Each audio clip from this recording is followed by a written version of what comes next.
Hello and welcome to this episode of Travel Insights with Veterans. Today we have with us a veteran of 25 years in the travel trade in Bangalore, someone who started a company of his own, ACMA Travel Tours, way back in 1995, a company which is in the business of handling corporate travel as well as inbound and outbound holidays. Anil Kumar. Anil has been very active in association activities, the Travel Agents Association of India. He's been the honorary treasurer, the honorary secretary, the chairman of the Karnataka chapter, and has also spent 2 terms as the managing committee member at the central level. He's also a very avid sportsman. He loves his sports, has played cricket and basketball when he was young, and now, considering his age, has decided to play golf and plays a rather mean game of golf, I must say. So Anil, 25 years in the travel trade across different verticals. Take us through your journey of these 25 years, how you've seen the travel trade from what it was and how it has evolved and changed over the years. Yeah, a small correction, Amish, that not 25, 32 years as of now. I'm so sorry, 25 years is your company. My company existing past 25 years. Before that, I was, working in another company.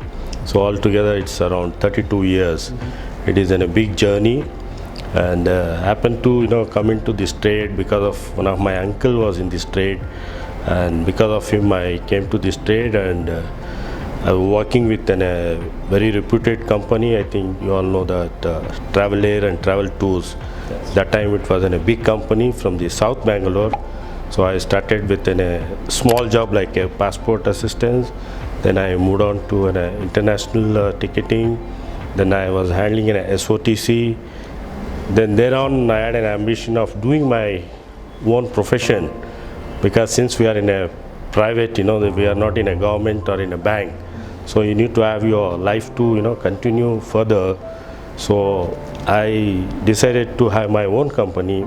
So we started ACMA Travel Tours Private Limited. So after completion and trained myself, thoroughly, and as well as professionally, and as well as to learn more about how to conduct in a business, because I was working with a Vaishya group of companies. You all know that they are the good in business. So I think luckily I grasped something from them. Then started my own company from 1995 August. Till now, the company is existing and doing well. And what about customers? What was the customer profile, the customers' demands, say 25 years back, and compared to that, what is it today? Is there a huge change, or is it not much of a change? Comparatively, I feel that those time, like say about 10-15 years back. So when you used to handle the customers used to, listen to you, or they will take our advice, and we have been valued more. Now, over the period of after 10 years, now, past 10 years, after that digitalization and, so many ads and, OTS has come up, the online travel agents has popped up so many. An example like Make My Trip and Easy Trip or Yatra. All these people, the moment they came, the customers has started comparing with us, and it has become really difficult for a professional travel agent. And because again it started, the price competition. So what you are giving, what I am getting, this is my price. The people started questioning like that. So there is a value for the professional travels has come down now, because the people will think about only comparison of fares. Example, I'll tell you, after this, after all these comforts the customers are having. So we used to have a client, say about my age client, those time 30 years old fellow must have become now 55 years. So when I talk to him, he will say that, boss, I'm sorry, my daughter has issued the ticket, my son has issued the ticket online. So, but please guide me whether this ticket is in order or what. So those kind of changes has come, but still, the lot of business is existing in the market. And if you are a very professional and you are lucky to have a good corporates, the corporates looking always for the, good service and of course you need to finance them also. Yeah, so I mean, apart from the credit, of course, they also look for professional service so that you give them the best possible options. Of course, the internet, the web-based do, but they probably want to count on the human element more. Exactly. So that is where it probably comes in. Now, coming to the fact that you've been around for 25 years, you started 25 years as a young man in the trade. Now there are more youngsters coming into the trade. How easily have they adapted themselves to the industry? Is there a clash in the way the older travel agents think as compared to the younger kids who've come into the business? And do they do the business completely differently? Yeah, they look, I mean, like we used to respect a lot to our customers, and now younger generation, they are not in that kind of, requesting, or maybe, sometimes, we have to convince them. They are not in that mode. They will say, this is available, this is available, this is the routing. If you want, you can take it. Or if they say no also, they are not bothered. Okay, fine, thank you. So that kind of mentality of the younger generation, and they are looking, traditional way of doing business is not suitable for them, giving credits and all that thing. They expect the money should come immediately, and they expect some good revenues also has to come, because when you see the end of the day, the revenues has been come down drastically, very low. So they feel the business amount of work, amount of tension, and all these things what you are giving to your customers, end of the day your earnings are very less. So their interest has been, I can say, drastically low towards the getting into a travel industry. So that's what I feel. What do you think is the profile of the youngsters who are coming into the travel trade now?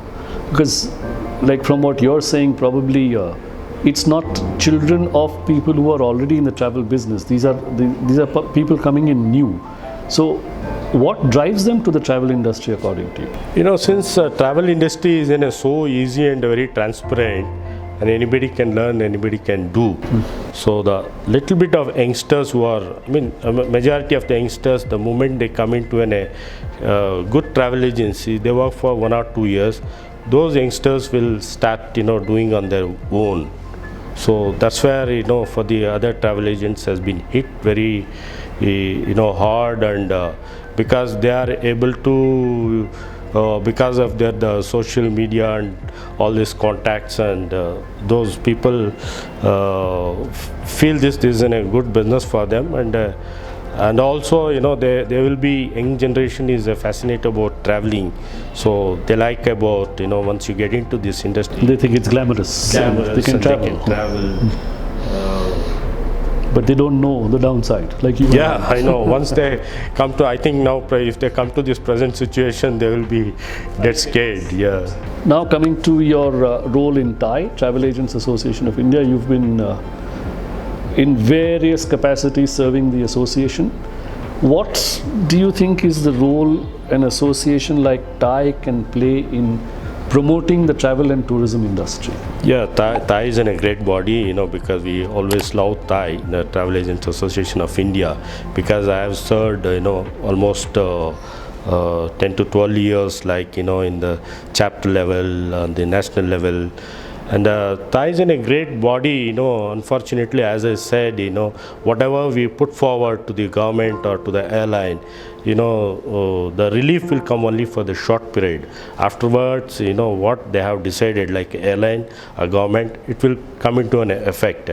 But association, unless until we don't get an industrial status, so the government will not do anything for us.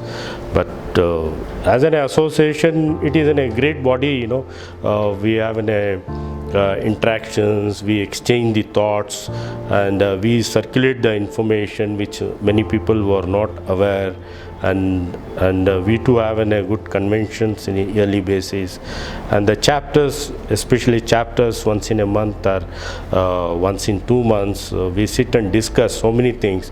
It is more of a knowledge. Maybe it may come into an effect or not, but at least we will come to know that what is happening in the industry, where we are standing, and this is information exchange.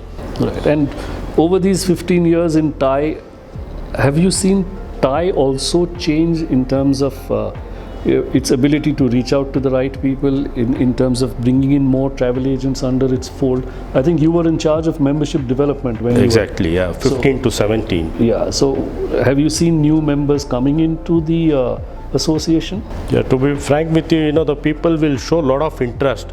To encash them, it is very difficult.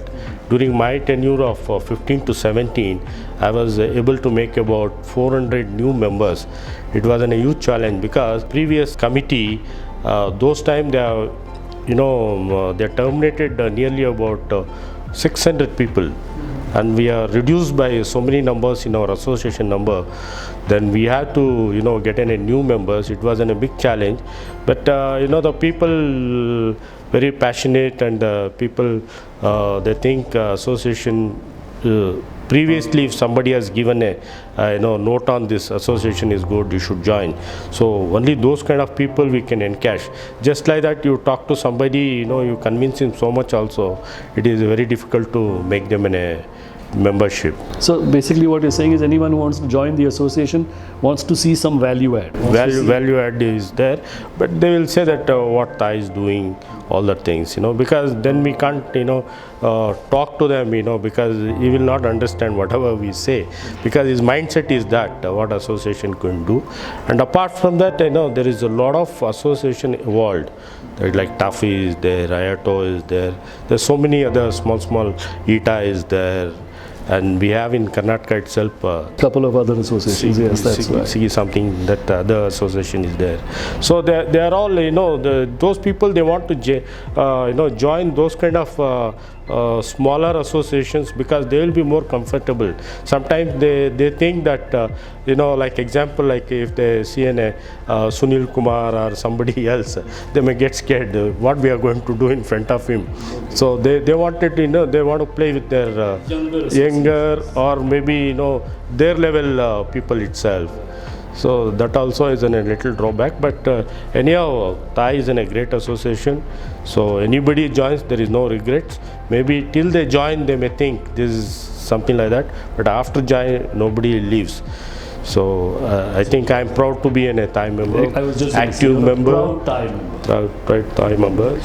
So now finally coming back to your business, 32 years out of which 25 you've been your own boss. Where do you see yourself over the next 2 years in terms of your business? Where would you like your company to go to? No, as I think I have to continue what I am doing now. So we are trying to bring in a couple of more business and then a couple of corporate clients, and we want to increase in terms of the number of staffs more, cater to the corporates. And maybe I was thinking to go as a online and all that thing, but that will not work for an single location agent, and because I tried also, but it will not work. So I will be concentrating on corporate travel and then outbound. And any new verticals which you would like to look at, which you could suggest to newer agents which they can look at, whether it is inbound holidays, outbound holidays, experiential holidays? No, as we are saying that India is growing rapidly, I think if someone is really serious of getting into this trade, so I will tell them to to concentrate on the inbound travel, because maybe not immediately, maybe after 1 or 2 years the people will start traveling to India in big numbers. So that is one area is being not taken care by any agents in India as of now very professionally. So that's the area they can choose and come to this industry. That's what I feel. So thank you so much, Anil. So that was Mr. Anil Kumar, ready to mentor you if any one of you really wants to come into the travel industry. So if you like this episode, please don't forget to click like, share and subscribe. Thank you. See you.